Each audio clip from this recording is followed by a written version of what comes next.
guys. Thanks for your patience. Sure. Yeah, man. You're joining us live. Splendopia Hour Live's happening right now. We're talking to the creators of Florida Man. We've got the legendary Mike Barron, Todd Mulrooney, and Chris Brawley are here with us. Great looking group. Hey. How's everyone doing? Well, thanks, guys. Thanks for coming on. I was having a little patchy internet right now, so hopefully this broadcast plays through. I wanted to talk to you guys about Florida Man, and when I reached out to you at the beginning of the week, it was kind of before, I don't know, Bleeding Cool, and I know you're part of Bleeding Cool, Chris. Like ran with the story about Reddit, and since then you guys have like skyrocketed. So I guess I just thought, why not start there and tell us about that experience, because that all just happened this week. Thanks for having us on. One correction, Bleeding Cool and Bleeding Fool are two different things. I said Bleeding Cool. I'm sorry. I meant Bleeding Fool, of course. It bugs Rich when we do that. But, we're kind of a satire of their site. They kind of lean one way, we lean another. But, there was a Reddit moderator, anonymous Reddit moderator that I basically just went and said, hey, on the comics book subreddit, there's like 1.2 million comic book fans, and I thought I would share this project with potential Nexus Badger fans, people that were fans of this is a 2-time Eisner Award winner, Inkpot winner, novelist. You guys want to check out this crowdfund he's running. I'm running it with him. Maybe when they saw my name on the crowdfund, they just kind of did a quick Google search or checked their little blacklist of all the outlets that we hate, and decided that no, we're permanently banning you, and you can look at our stuff, but you can't comment on it anymore. And that's really what's funny. I don't share this very much. You can find it on Bleeding Fool, but the whole reason Bleeding Fool started was because I commented on Bleeding Cool on it was something about praising all the diversity at Marvel. And my comment was something like, isn't it amazing how back when X-Men 94 came out, they didn't have to put how diverse it was as at the forefront of their marketing. They just did it, and it was awesome storytelling, and the fact that they were all diverse happened to be part of the story. And I got shadow banned for that on Bleeding Cool. And I didn't know that I'd been shadow banned. You just think, what? Suddenly nobody responded to that comment that I thought was prescient, salient, pithy, sharp. I thought I was full of myself, which I tend to get.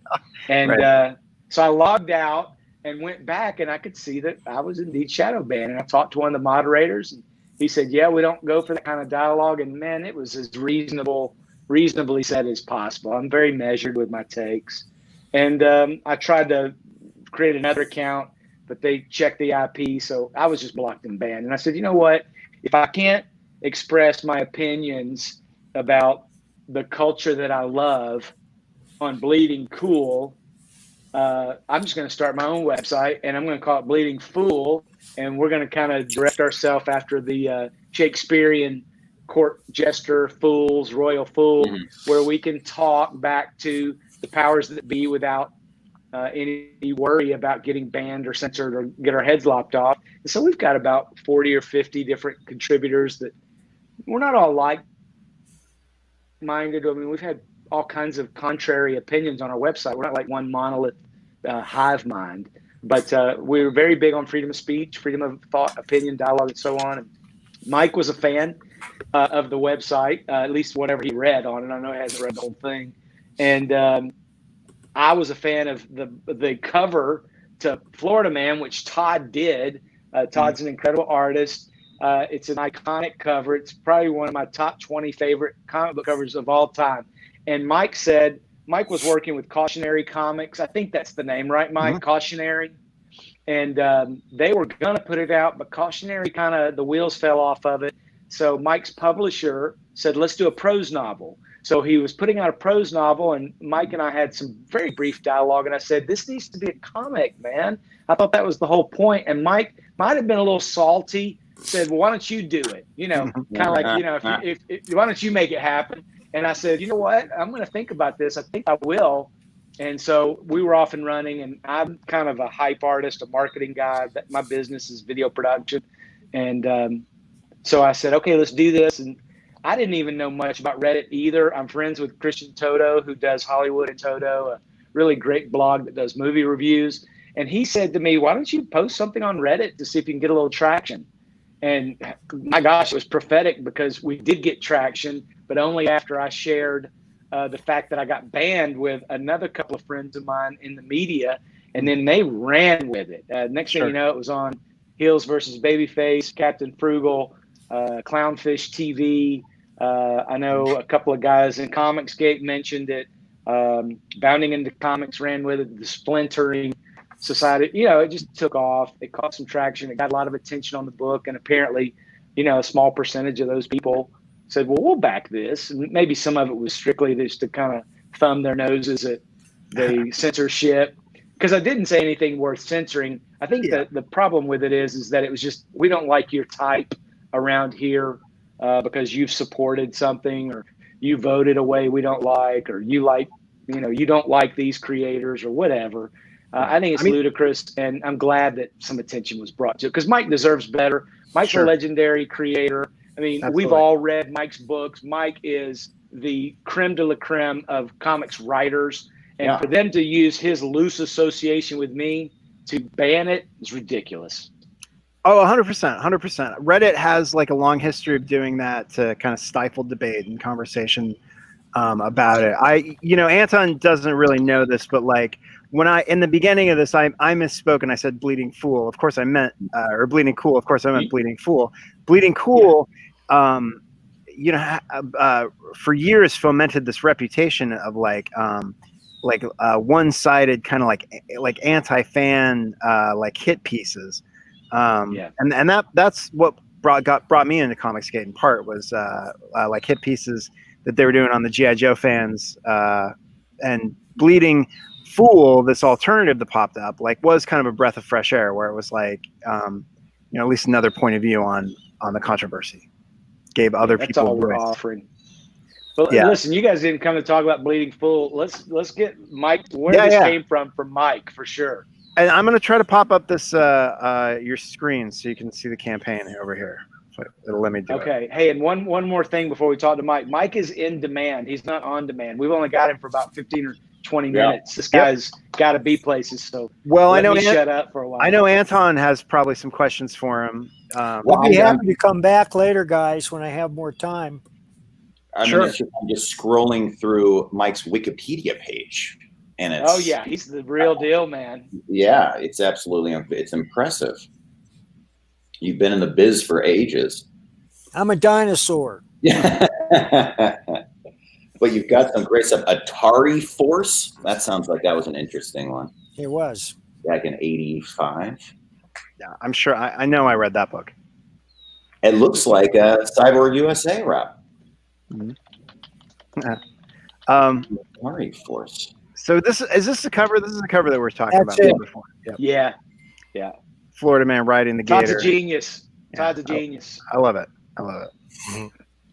Captures the Florida Man is like Mike said, a legend into of itself now. It's like its own hashtag and everything else. But you guys like the moonshine sanitizer. You guys are bringing them to life with every page. There's just a lot of hilarious details. So that's the thing. It comes with its own hashtags, memes, and more websites than 10 cents. That's right.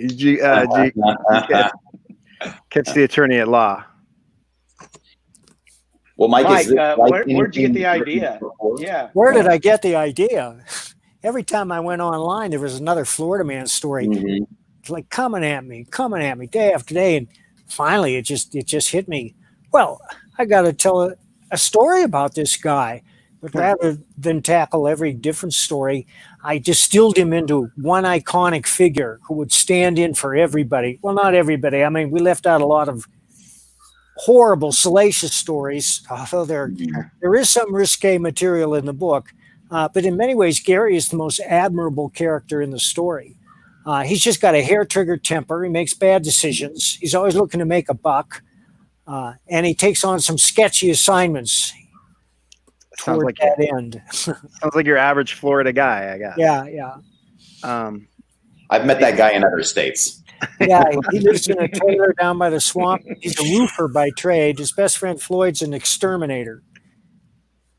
Hey, that's nice. Todd, can you tell me? I'd love to hear some of your background, how you got into art and this project.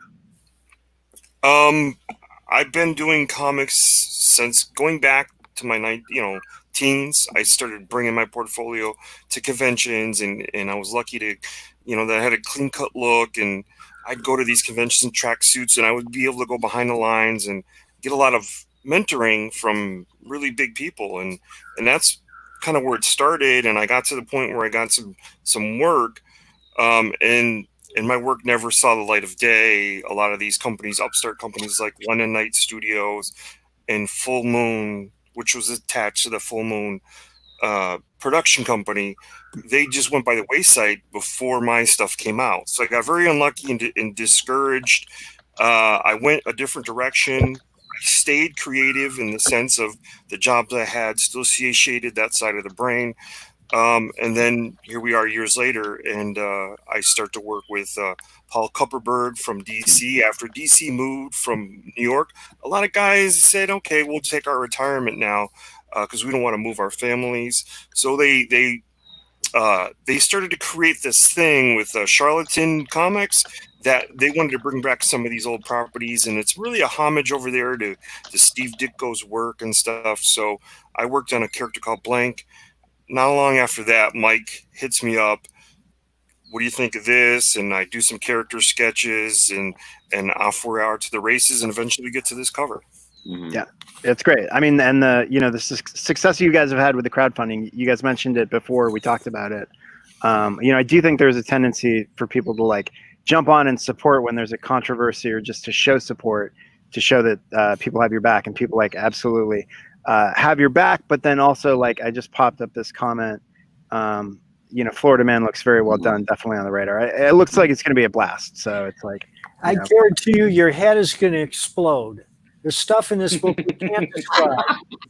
But when you're done reading with it, you're going to run to the nearest person and shove the book in their hands and say, "You got to read this. You can't believe this." Well, I love the way you sell it. Is that your attitude about every new project? Like, yes, it is. I've come a long way as a writer, and I'm not. I look at a lot of stuff I did in the early part of my career, and I wish I could claw it back.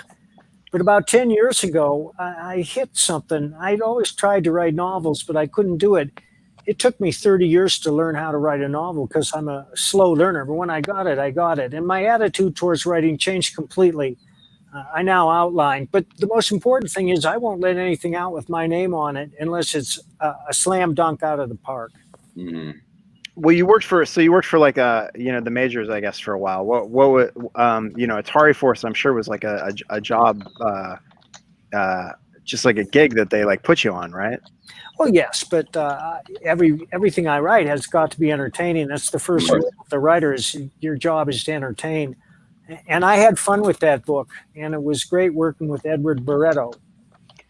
Well, I loved, like, I grew up in the 80s, and I loved kind of the synergy between like creative people like working on those like toy brands or commercial brands. I felt like, especially like Larry Hama is one of my favorite creators. Like, a lot of guys found a lot of really cool ways to make their mark on what would otherwise be like trash or toy brands. So congratulations. Yeah, what's a project you would claw back? You said that there's some stuff. Oh, I'm not going to name them. If you've read all my stuff, huh? I guess as long it's the old you can get paid to do any job, but as long as you bring your own heart and soul to it, you can put your own stamp on something. That's true, right? And you got a resume. I think comic books is like it's just like such a great American medium. Everybody who's like been blessed enough to work in comics like you have, just are living the dream in a way. I don't know if it feels like that all the time, but from the outside, that's how it feels. So, you're only limited by the material and the art, and that can go anywhere if you got a good artist. When Mike came up with this idea about the alligator flying over cars, I really struggled with that because it's very unique. So you see that this, you don't have to rely on a effects budget and CGI. It's just the talent and the writing. I mean, and he's an excellent writer. Yep. Todd photographed a real alligator leaping at him to get that pose. Tell us about that. You set it up. You put a little some steak in front of you or something. Yeah, I don't know. It's an amalgamation of some photographs, because getting the alligator head, coming at you, it has to happen, and then the person taking that photograph has to get out of the way. It's an underwater shot that I was able to get a really clear view of what does this look like coming towards the camera. So I just created a bunch of, I kind of put a bunch of reference together and got this image just right. I'm going to scroll back down a little bit more so we can look at the tiers, see what you guys are offering. I'll tell you, Rob, they've got the best tier I've ever seen. You can be a ladies wrestling valet. That's been my dream career. That's been my dream job. I came so close to WWE referee. Oh, that would have been a dream. Let's start with that one. I'll make it one better for you, Anton. If you want this tier, we will put you in the costume that you want. If you want to look like classy Freddie Blassie, the Grand Wizard of Wrestling, however you want it, you'll get it. Probably Mouth of the South, Jimmy Hart. That's there you go. Especially with Florida Man, right? You got to be the Mouth of the South. He had a little ping pong paddle, didn't he, or something like that? A megaphone. He was a megaphone. Yes, megaphone. That's right. Megaphone. Well, there's two of these options are available. That's your own cameo appearance as the valet. Send your best headshot, and Todd's going to do the rest. Hilarious. Roller derby manager. I always wanted to be a roller derby manager too, or a coach, of the roller derby team. Roller derby is eventually going to be something that'll have to be explored in Florida, man. So I think down the line. That's a great idea. That was a big sport. Yeah, that's a great idea. Yeah. The referee tier did get taken. Yeah. I saw that. That's amazing. That's great. So going back up to some of the other ones. So you go to retailer bundle for 6 copies. The Florida Man autograph pack, which is a digital version, the print version, and the postcards. And then the graphic novel, I guess that's just the book. Yeah. But up here is your featured tier. Well, not just the book, but the book. And then there's the book has actually already grown. You're getting a sneak peek at first stretch goal, 20 grand, 20K, 64 pages. Oh, cool. It kind of slipped in there, but hey, since you showed it, we're going to talk about it. That's awesome. That's great. So you get a little bit longer book. You're almost at 20K, so that unlocks that. And then the featured tier here is the Beach Party Bundle with the book, the print and digital edition, the prose novel from 2019, your name emblazoned in the graphic novel, a set of postcards, the beach towel. That's awesome. And the retro style metal lunchbox. That is dope. Did you see those down at the bottom, Rob? No, let's go down and look at those. Yeah. I love that. I'm out at my beach house right now. That's stuff I need. Beach house. You got. I know, right? Listen. That's why he's outside. He's just rubbing it in our noses. Well, the kids are inside. So here's the so you got this awesome picture of the gator and Florida Man riding the lunchbox. I'd love to ask Mike. Rob, you and I often talk about how Indiegogo and this ability to fund independent projects is so great. And it's completely different, right? It's new, maybe 10, 15 years. I don't even know. Mike, from when you started in comics, there was nothing like this, right? Everything has changed. I used to send my scripts out by FedEx every day, and then the FedEx man would come and bring me the pencils, the finished pencils, so I could do any corrections or touch-ups that needed to be done in the dialogue. And the internet has just revolutionized everything. We're now working with people all over the world because we can transfer art electronically. Mm-hmm. It's insane. It's crazy. And then you speak directly to the fans nowadays. Yeah. Furthermore, Anton, Mike, and Todd and I don't think we've ever been in the same room together. Oh, really? And you touched on something that's very important to speak of. Crowdfunding comics, artisan comics, and all that. This is an event. This is breaking the veil between creators and legends like Mike, artists like me, and the people who want to back us, enjoy the book, and become fans, because we're not only doing this, but we got a lot more in store. Mm-hmm. Absolutely. Yeah, that's great. Yeah, well, with the success of this, you'll definitely have, you'll have a mailing list and a fan base, and you just keep pushing forward. So that's awesome. Yeah. That's really what it's all really about, is taking whatever we end up with, say it's 600 people, they're looking forward, they're kind of waiting on that. They're waiting for it to come through the mail. It comes through the mail. They love it. There's some things in there they were surprised by, and now you keep them. And as long as you hit the mark with them, they come back for the next one.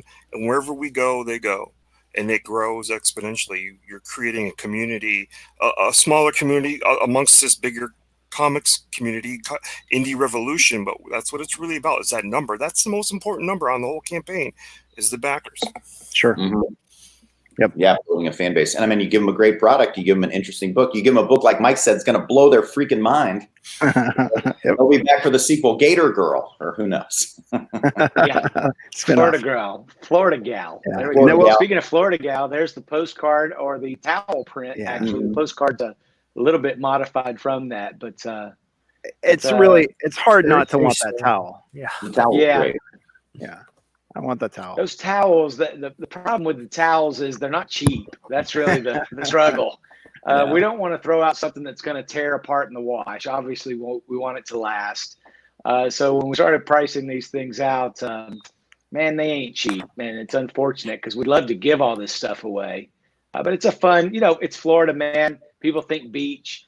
That's the copper. Obviously, that's an homage to the Copper Tone ad with the puppy and the little girl. And it's people really like that. Okay, guys, I got to go. Thank you for having me on. And I'd love to come on again when I have more time. I just had a previous commitment. No problem, Mike. Thank you so much. It's been a pleasure to talk to you. And I was just about to say, let's let you go and we can watch this video. And great. And thanks, guys. Yeah. Thanks, Mike. Yeah, pleasure. Love to have you back. All right. Well, and you didn't tell me a freaking legend. You didn't tell me any of this. You're like, we got Mike Barron from. I didn't know. I look up his Wikipedia, like scrolling through the awards and the resume. I didn't know he was coming. It was great. And Mike is not only a comics legend. Oh, go ahead. Hey man, y'all guys beer still? You've seen the stories. Now, writer Mike Barron and artist Todd Mulrooney are bringing the quintessential Florida man, Gary Duba, to life. Gary's just a regular guy living in a trailer with his girlfriend Crystal. He had dreams, big dreams. He just invented house suspenders that will secure any home to the ground in rough weather. And now he's going to show them off on Piranha Pool, the TV show where venture capitalists and entrepreneurs pony up if they like your pitch. But when his gal Crystal gains notoriety as an infamous amateur wrestler, she quickly advances to the pro circuit, where her greatest challenge is an angry Australian grappler. Follow Gary and Crystal on their extraordinary journey from rags to riches, to rags to riches, to rags to riches, all while dealing with shady lawyers, toilet snakes, wild gators, cheating hearts, feral hogs, and problem shoppers. Back Florida Man today and reserve your very own copy of the Florida Man graphic novel. We're bringing back funny books, y'all. That's pretty good, Anton. I think that voiceover beats yours. That's pretty good. We're bringing back, what did he say? We're bringing back funny books, y'all. That's great. Awesome, guys. Awesome. What were you going to say? Sorry. I thought Todd was going to say something, or maybe it was Chris right before we went to the video. I just wanted to give Mike a little bit more love because right. He's gone. That way we can gush over him. Independent comics wouldn't be where they are today if it wasn't for Mike Barron. First guy to crack the top 10 in sales figures. It brought a lot of notice to a lot of the smaller companies like First Comics and Pacific Comics. Then those guys were able to get people, for instance, like Mark Schultz of Xenozoic Tales and Rocketeer, Dave Stevens, stuff like that. So,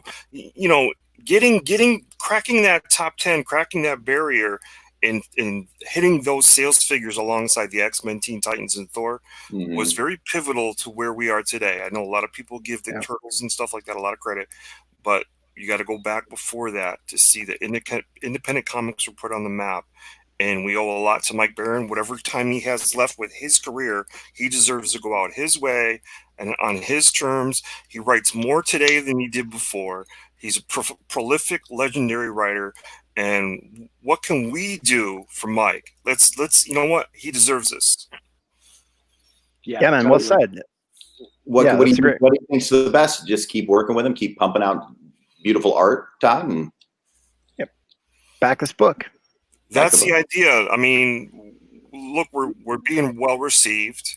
We got to hit our mark, and we're going to take this beyond, our borders, right? Because we like he said, we never met each other, but we're going to meet up at some conventions, do this thing right, and get the word out there. And there, Mike's back. Mike's back. He heard it all. He heard all that gushing. We're going to try. I got the time off by an hour. Oh, that's good to have you back. Yes. Well, we were talking about you, so your ears were. You're too kind. His ears were burning. Yeah. David Feed from the chat, all the way from Switzerland.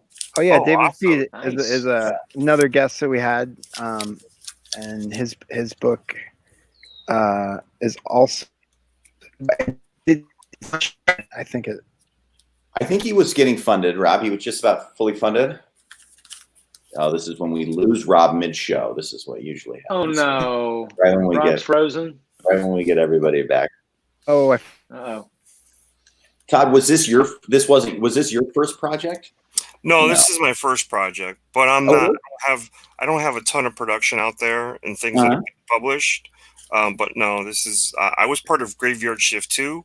I did 20 pages for what they had as a supplemental book that had other stories in that universe done by creators that they were giving a chance to.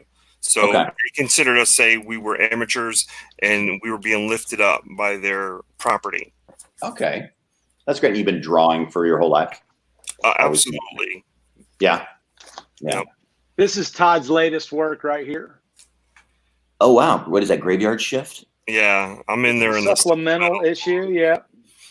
The character I drew is called Killer 99, and he's kind of that Michael Myers, Jason Voorhees type character, where he lumbers along really slow, and all you had to do was run away from him as fast as you could, and you would have gotten away. But no, you go somewhere, you go in a barn, you go somewhere, and he's showing you something that you really like. But it's that type of character.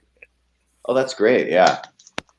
Comics are Todd also did some work for a imprint of heavy metal. Why don't you tell us about that, Todd? They've published some comics, right? Grant Morrison was put in charge over there, and they started to publish comic books, a line of comics outside of the main book, which is usually really top tier artists and European artists and stuff like that. So they have a few books out there. There's always some that are current and ongoing, but I did a cover for one that was called Narcoopolis, which was a movie about 2 years prior to the comic. And it was basically the further adventures of the protagonist in that movie. Okay. In Narcoopolis. Yeah. Is that heavy metal like that old movie from the 70s? Oh, yeah. Same. Yeah. Heavy metal magazine from the 60s on, I think they've been going. Maybe no, 70s. I think it was mid-70s.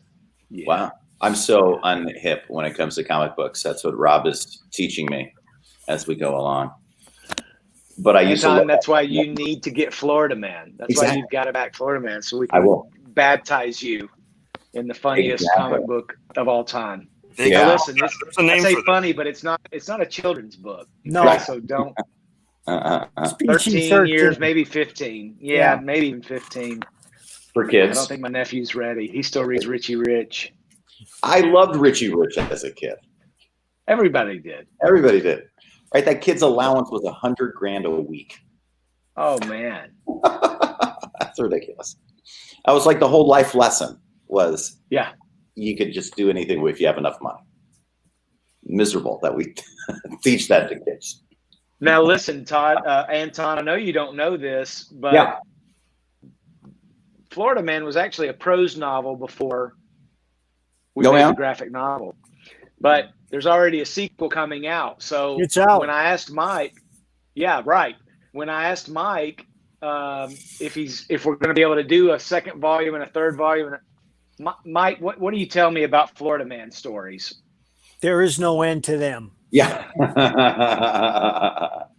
Exactly. You just use what Mike said before the show to go to floridaman.com, right? And I've seen that. You like Google your birth date and Florida Man or Florida something. Man Challenge. The Florida Man Challenge. Florida Challenge.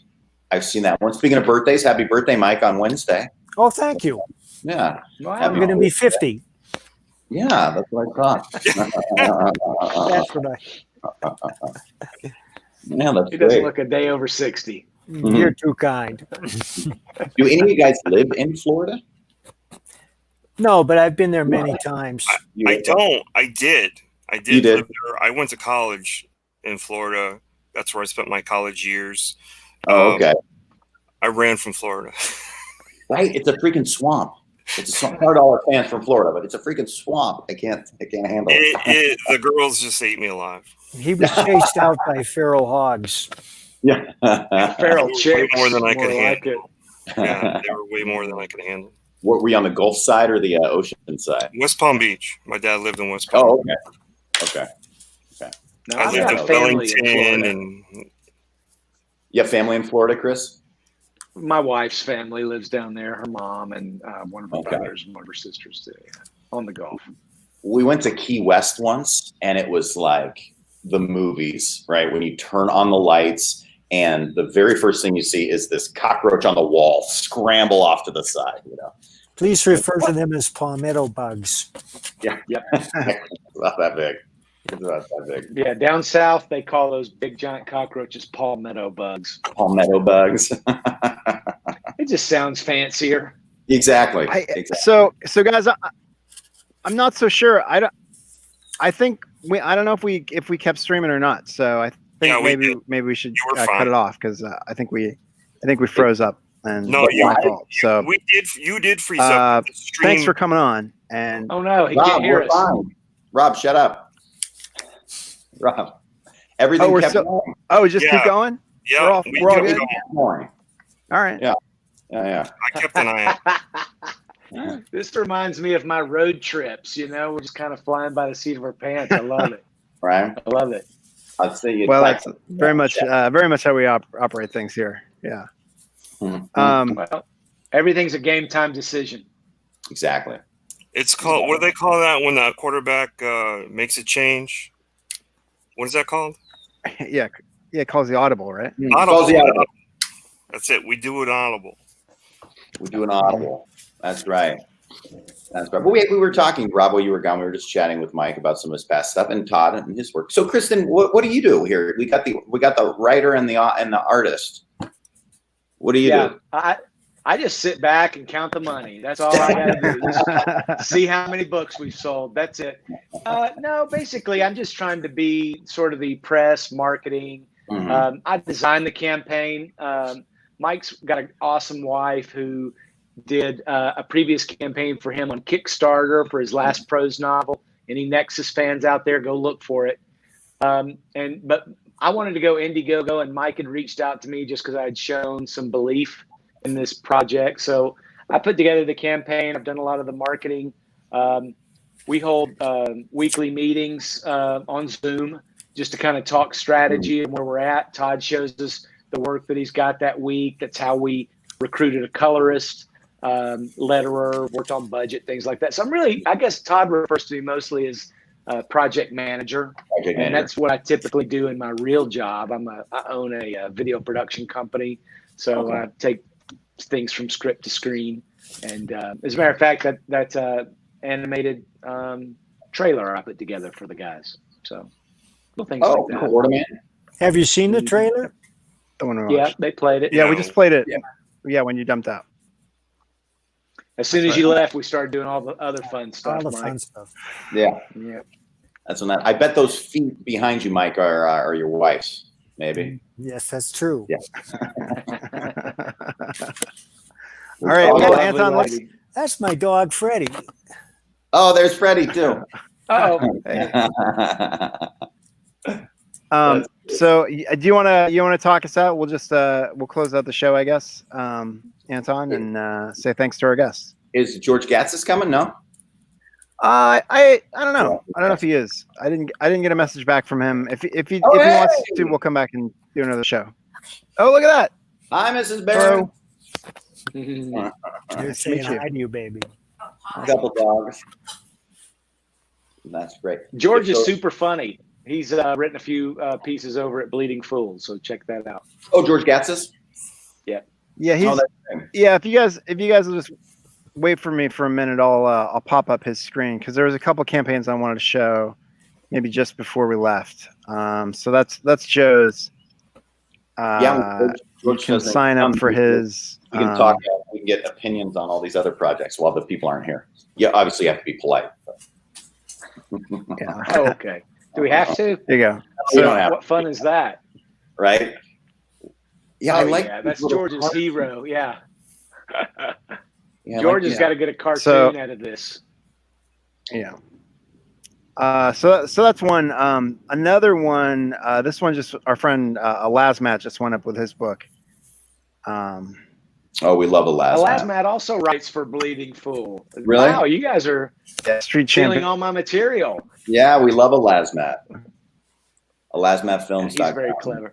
Very clever fellow. Mm-hmm. Well, let's these guys back. He's got 500 plus to make it. He just opened 2 days ago, I think. Good for And him. then there's another one. God, this is Carla Tornatelli's book with her husband John. It's called The Grim Reaper. John Robert. Gallagher. So what's that? That was what was the lady from Cheers? What was her name? Oh, Carla. Oh, Carla Tortelli. Yeah. Carla Tortelli. Yeah, this is a different one. This is Different. Carla Tornielli. You got it. But this one's just going to print. So I just wanted to mention that they raised about $7,000 here. So that's going to print. If you want to add that, Awesome. just wanted to throw those in, give those guys a shout out. So thank you. Is Carla the artist on that? Carla is the artist, yeah, and she does live streams on. I think her channel's called White Cat Comics on YouTube. So she's a lot of fun. It's a lot of fun to watch. That looks good. Good for them. Yeah, it's just great in these projects. Just having the ability to do these projects, I think, is so great. But Absolutely. This is a golden era. This is a golden era, fellas. Mm-hmm. Creativity, I totally agree. independent, and with a small print run, 400 or 500 books, which is a solid take for a creator. Think about that if you were a speculator. You know how the speculators ruin the market. 300 or 400 books from Mike Barron, particularly autographed. Mm-hmm. You can get this thing autographed by the creators, and there's going to be even fewer than the 400 or 500. Todd's goal is 600. I like that goal. We want more than that, but whatever. But if only a third of those are autographed, I mean, man, that just makes these things. This is more than, like Todd said, more than a comic. It's an event. This is a very special thing that Mike has put together. Mike does a lot of science fiction, action, and stuff like that. But this is like one of those Rube Goldberg machines where I guarantee that nobody is going to be disappointed in this book. It's going to surpass everybody's expectations. We will guarantee at least one $25 laugh. How's that? Yeah, we'll guarantee at least one $25 laugh out loud moment. Yeah. So check it out. Thanks for the attention, guys. We appreciate. Well, yeah, I mean, thanks, what you're guys. saying, it's a great collectible, and it's a great chance to pick up a great writer's work. So, thanks. I'm going to drop you guys up, and then Anton can Thank you, say Mike goodbye. Barron. Thank you, Todd Mulrooney. Thank you, Chris Brawley. That was great. Thank you, all three of them for coming. Legends today. It's nice to have them all on. That was very nice. Yep. That was very nice. Always, it's nice to spend the time with the audience too. That's always nice. Always grateful that they decide to spend an hour with us or 40 minutes with us. It's always a nice time. And thanks for covering for me when I froze up, right? Yeah. It's live television, Robert. It's live television. It's just what happens. Always a pleasure speaking with you. Yeah. Okay. What? And you too, Anton. Have a great rest of the week, and we'll.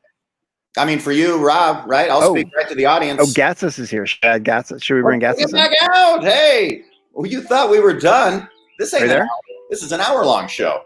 We've got George Gatsis, who's going to tell us all about Joe King, who's saving everyone again for the first time. George Gatsis. Hi, everyone. How are you? Good, George. How are you? Great.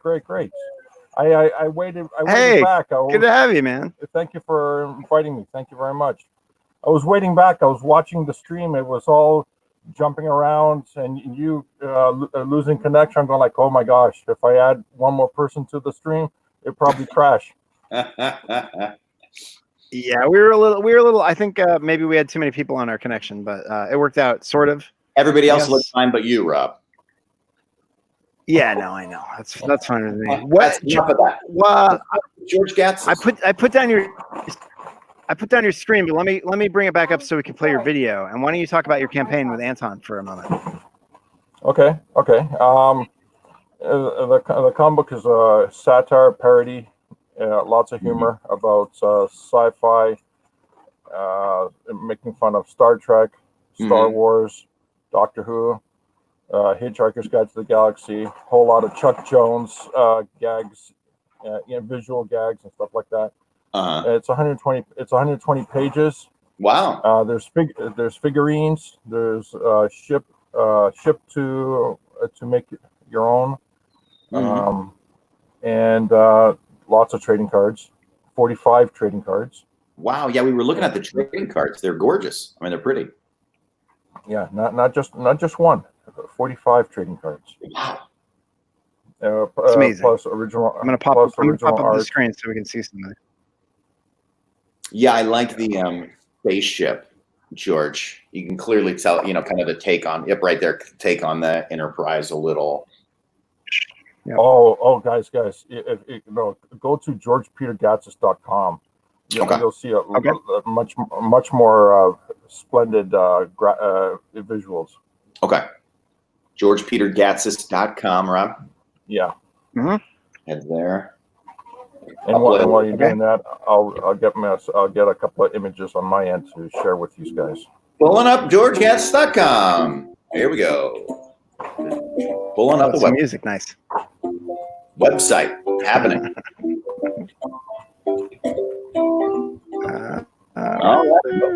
Happening. All right, there it is. There it is. Yep. Here it comes. Oh yeah, so the image is changing on. And this is like they call. Walking down. What's that? Sorry. Right. He's what is he? The captain of the ship? No. He's just one of the many crew members. He just happens to be the odd man out, like John Belushi in Animal House. Okay. Okay. All right. Yeah. That's fun. Joe ordered a pizza while someone stole planet Earth and placed it on the other side of the universe, right in the path of a supernova. Now Joe and his team have 120 minutes to make everything right before their pizza gets delivered. That's great. There you go. Yeah. So it's a space pizza, like an intergalactic pizza, right? Well, the gag is that. Well, actually, there is a gag for the pizza, and so far, readers of book one have not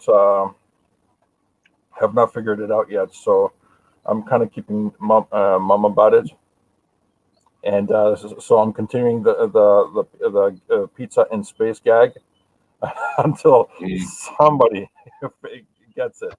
I did have a conversation with a friend of mine who was proofreading the book, and he said, "What is it with you and the pizza? It's an ongoing theme throughout the first book, and it leads up to a very specific image." I'm going, and then I told him, and he was like, "Holy smokes!"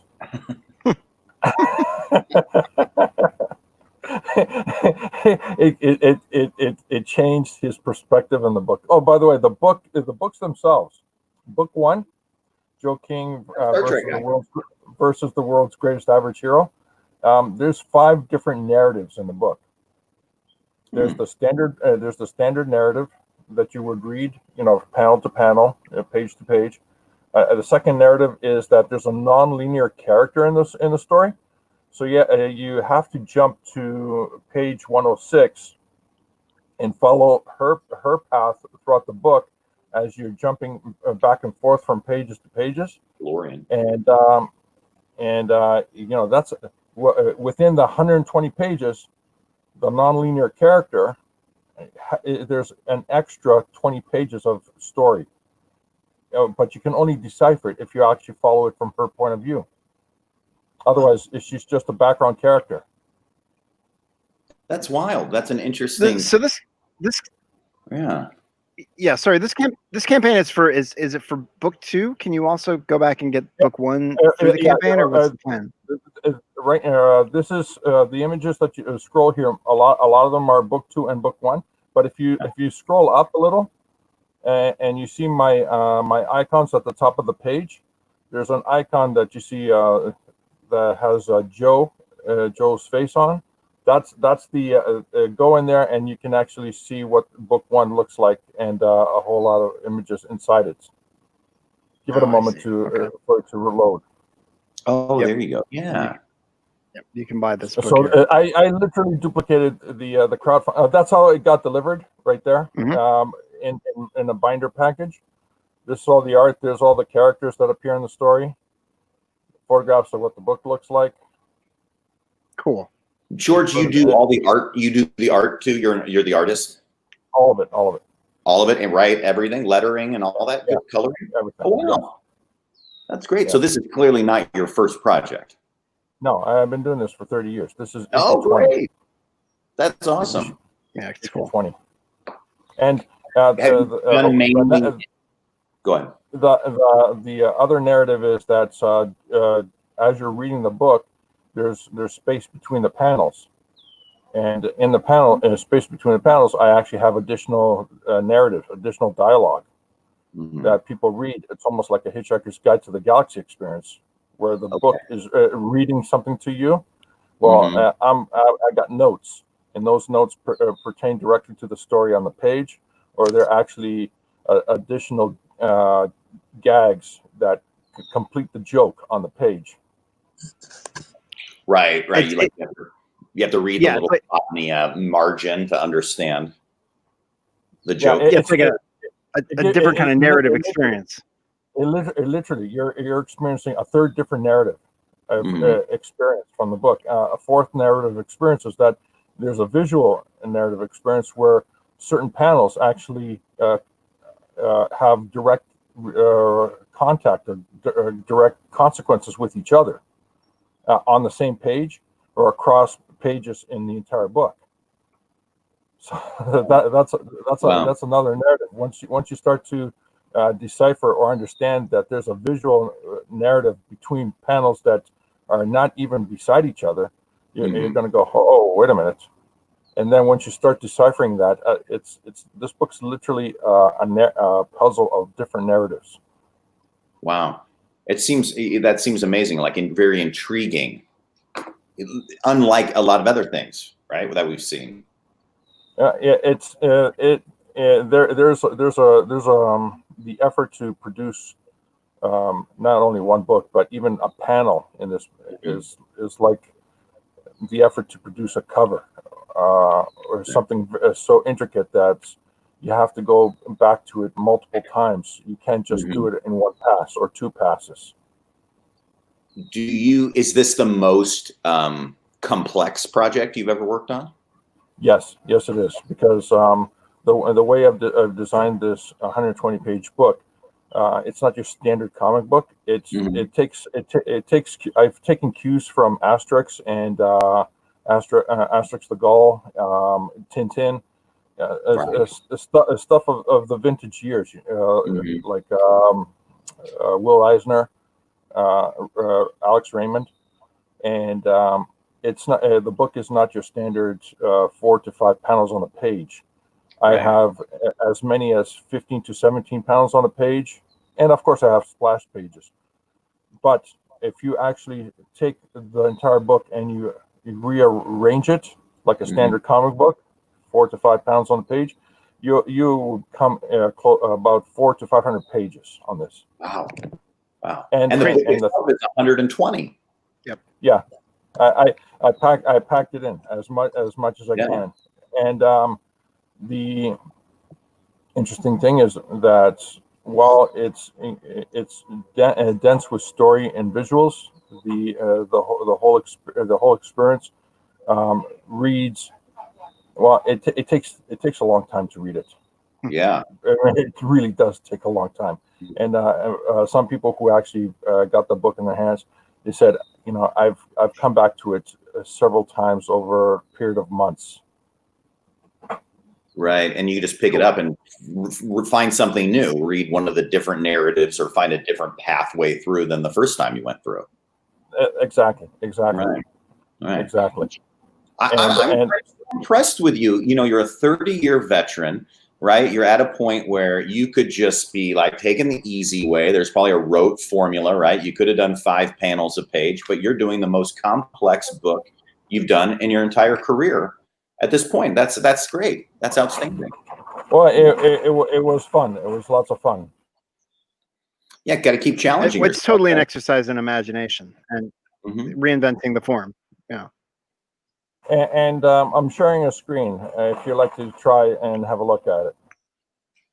We would love to. Let's see. I'll It's try always to see if I can do it. Try and figure out the technical side of things. This is always a good time. Okay.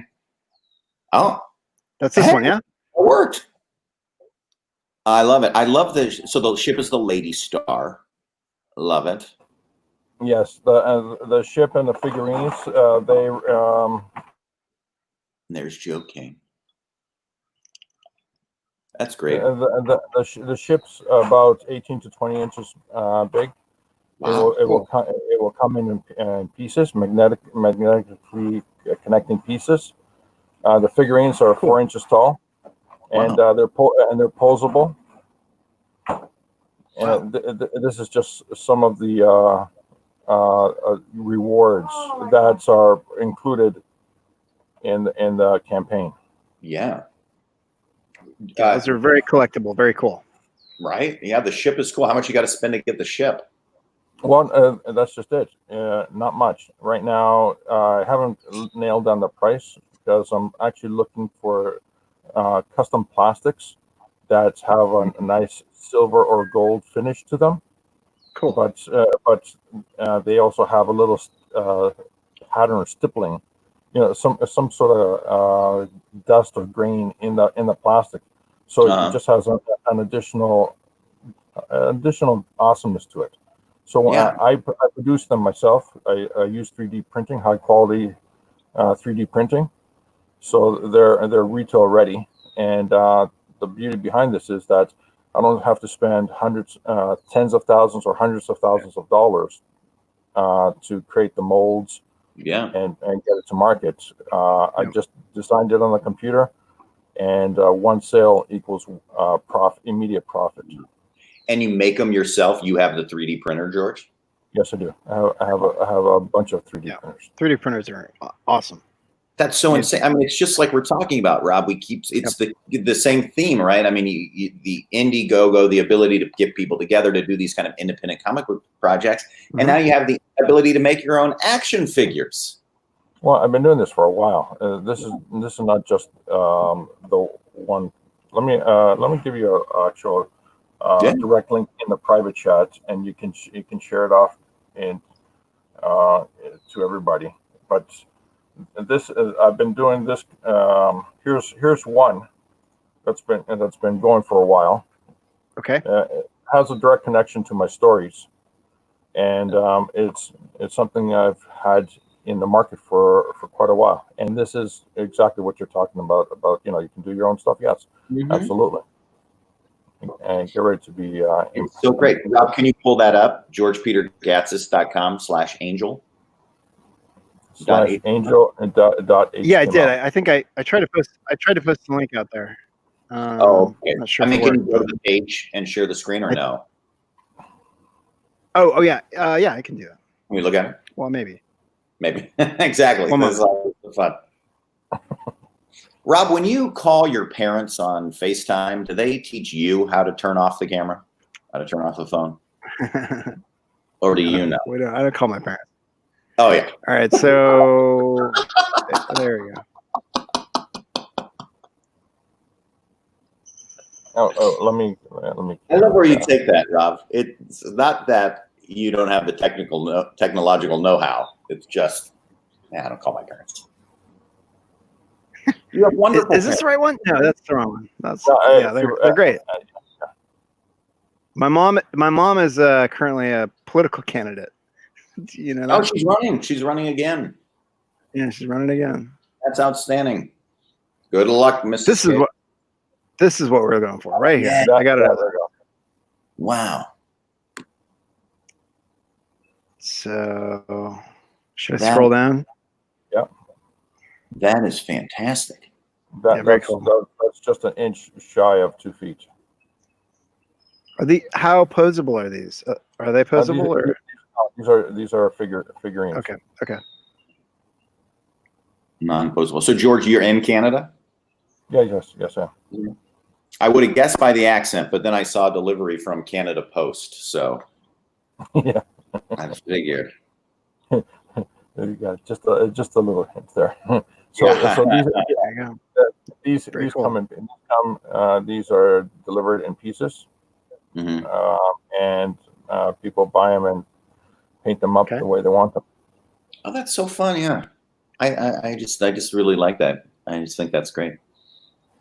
Yeah. Are these all? They're not also Are they also magnetically held together? No, this is before the new pieces that you saw, the color pieces, the ship and the figure and the cube figurines. Those will be the new magnetic figurines, that are magnetically locking figurines.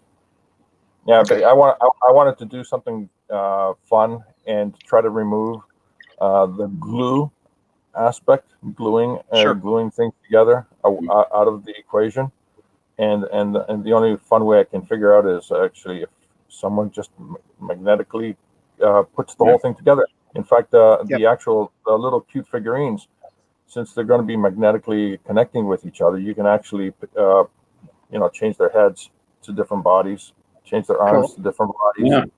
So you can make your own Frankenstein Joe King character. Right. Awesome. I don't know about you, but when I was a kid, the model glue was the most fun part. Yeah, me too. It was fun too. But every time I look at my old Star Trek or Millennium Falcon ship that I've had for 35 years.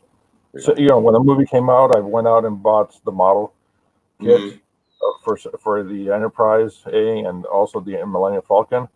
Right now, I haven't painted them, but I look at them over on the shelf, and the glue is just yellowed out big time. Yeah. Are you a big Star Trek fan, George? Oh yeah, I love science. I love sci-fi. I love science. A lot of the science. Here's where will freak people out when they're reading the book. A lot of the science in the book is actually hardcore real science. Yeah. For instance, the ship has a ring attached to it. That's a warp ring. That's a concept that NASA recently, as 2013, said. If we're ever going to be warp capable, the technology has to have a warp ring propulsion system. I use Einstein's theories, Planck's theory. Yeah. Heck, even large scale farming. There's a whole lot of science in this book. While it's preposterous with the visuals, and when you actually delve into it, you go, "Oh, wait a minute! Actually, that's legit. That's really that's something that is in our textbooks." Right. Someday. Right. That's. I'm a big fan of Hitchhiker's Guide to the Galaxy too. That was like one of my top books growing up. So this book and the second book are a love letter to that, because the notes between the margins have that that have that kind of essence to it, that kind of feel. And there's some jokes in there where as soon as you read the page, you're going, okay, this was cute. This was, I laughed here and there. But when you read the margins, you're going like, oh my God. Some people are actually laughing profoundly because it was a second hit in their mind. Awesome. Yeah, that's great. That's great. Go ahead, Rob. Oh, go ahead. Go ahead. Well, I was going to say, I put up the link. One of the things I said before the show today is that I would put up the link and we could take questions if somebody wanted to come in with questions. So I just put that up. I'm not sure anybody's going to join in, but we can, in these few final minutes, we can leave that open just in case. I started watching that. George, have you watched Picard? The new. Yes, I did. What'd you think? I wasn't impressed. I wasn't impressed at all because a lot of the story concepts in Picard they already did in Agents of S.H.I.E.L.D. Right. But they did it really well over 5 years. Mm-hmm. The part where, spoiler, anybody, Picard dies and then they bring him back as a robot. Well, they did that in Agents of S.H.I.E.L.D. Right. And Coulson, he passed away, but they brought him back as a LMD, life-size model duplicate. Mm-hmm. Yeah. So just like in Marvel Comics, and there was other stuff that's Picard had a lot of logic. It missed a lot of actually it was illogical. Right. If Mr. Spock would watch it, he would say it's illogical. Where the hell? The ending is where the heck did thousands of ships just suddenly appear? I thought at the beginning they were saying that they didn't have enough ships to evacuate a planet, and then at the end of the series, which looks like it happened over a period of say a week, all of a sudden there's like thousands of ships from the Federation, thousands of ships from the Romulans. You guys had enough ships to go and save a planet. Yeah. Correct. that was as simple as you get. I mean, I don't want to get any deeper than that because the other stuff is just as insane as that. I'll tell you, my favorite part is, like those first 5 or 6 episodes where Picard's like assembling his team. In each episode, it's like he goes back and visits with somebody he hasn't seen for 20 years, right? Yes, and every single character that he comes up is like, oh, Jesus, John Luke again? Like, no, I told you I never wanted to talk to you again. Yeah, like, exactly. He was a dick to everybody. Exactly. I mean, I don't think that happens if you're, it was like you're a war veteran. You've been with your brothers for 5, 10, 15 years, and then you don't see each other like for 20 years later, and then you go like, hey, let's go have a beer. Awesome times. Oh, you got a job? I'm in. That is totally missing. Yeah, they're all it's like throwing the lightsaber away. Yeah, exactly. Yeah. Exactly. That's not how humans behave, especially over time. No. Yeah. Joel Schumacher died this week too. We talk about him. Yes, I was very sad about that because I really enjoyed, unlike a lot of people, I really enjoyed his Batman take because it was so close to the 1966 over the top Batman TV series and movie. And I thought to myself, wow, the guy just retold the 1966 Batman in a modern age. It was that fun. It was that campy. It was just pure, just joy. Yeah. And of course, I had to, kind of move away from the logic of how does Street Gang afford neon tubing?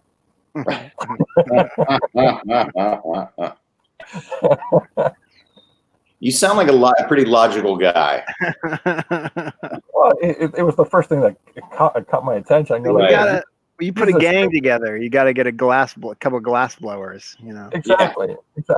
Yeah, it looks like glass blowing is more expensive than, or more important than, say, drugs or trafficking in whatever. Sure. to that gang, you know. And that gang really liked to, you know, go around on roller skates. For a second, I was like, wait a minute, is this a rollerball? Are they doing a gag on rollerball? Yeah. You know, Well, those were ice skates, right? Didn't they play a hockey game at one point? yeah, it was, but if you look real carefully, some of those ice skates are actually just roller blades, roller skates. Of course they are. Yeah. All right, everybody, free. All right. You got to chill. Yeah, exactly. I love that one. I don't know, because Arnold is always like the king of the one-liners, right? But usually he only says like 4 lines throughout the movie. That movie, he speaks half the show, and every time the camera cuts to him, he's like, "You've got to get out of here. It's so cold." Yeah. Wonderful party. Yeah, what the party? All right, everybody, chill. My favorite is I'm gonna kick Gotham City's ice. Okay, the best is like they have the scene with the rollerblades, right? They're trying to get the diamond, right? In the very next scene, you like cut to Mr. Freeze's lair, right? Yeah. And he's got his like henchmen set up, and he's trying to teach them. They're watching the Frosty the Snowman 1950s show, and he's like trying to teach them the song like, "He's Mr. Icicle, he's Mr. Snow." And Mr. Freeze is there. Arnold is there in this like bright blue, like flowing robe with this ascot and this gem. Yes. I love that because that was the kind of attire that Mr. Freeze had from the 1966 Batman. Right. And it was like, oh my gosh, this was perfect. It was absolutely perfect. Just over the top. Oh, over the top, absolutely. Can't you be kind of over the top like that, George? Yeah. Well, it makes everything fun when you go to the theater. Mm-hmm. You know, I'm not going to the theater to get angry. I'm not going to the theater to feel sad, unless it's the Titanic. You know, the Titanic is the best. It made me sad and happy at the same time, but right. But the majority of the time, I don't think a lot of people are interested in going to the theater to get angry. I mean, they're already angry. You know, with everyday stuff. We're already angry. Can't we? Can't we have a good time? Well, now we can't go to the theater at all for a while, so we need comic books. Well, they shot themselves in the foot on that one. Yeah. It's gotta watch it. It's the absurdity of today is like, oh yeah, you can't go to church, you can't go to theaters, you can't go comb your hair and stuff like. Oh no, but you can do a protest. Oh yeah, elbow to elbow protest, no problem. But everything else, oh no, you can't do that. It's the silliness of it all. It's a crazy time.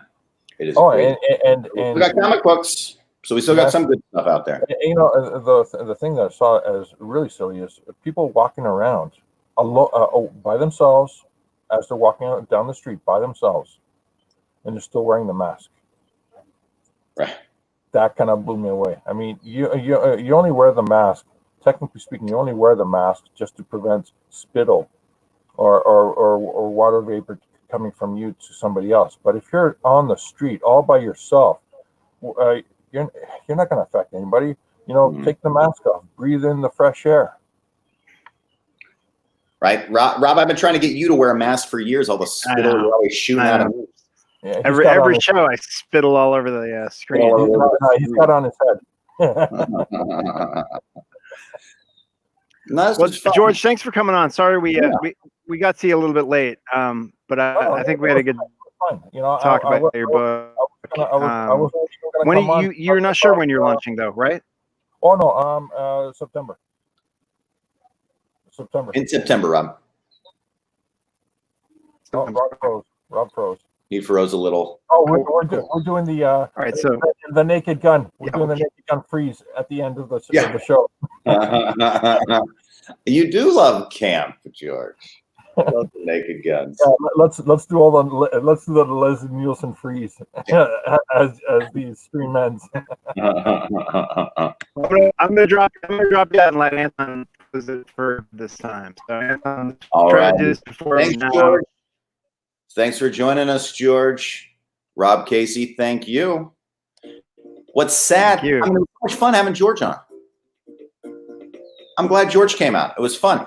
Me too. Yeah. It was really great, fun to speak with him, but sad because it means we got to say goodbye twice. We already said goodbye. We got to do it again. That's sad. We got to say goodbye twice. Thank you again to all of you out there. We'll give another thanks to Mike Barron, Todd Mulrooney, Chris Brawley. Rob, let me know we're going to have a legend on next time. Come on. That looks great. I had no idea. It was a I know. surprise. It was That's a surprise all right. to me too. It's a great surprise. What a treat. A treat for us, a treat for It you was a treat. on a Sunday. Always a treat on the Splendopia Hour. It's always a treat when we get to spend it together. Now, I'm Anton Belvedere, and on behalf of Rob Casey, we always got to ask you, who has more fun than we do? Nobody. Nobody. On the Splendopia Hour.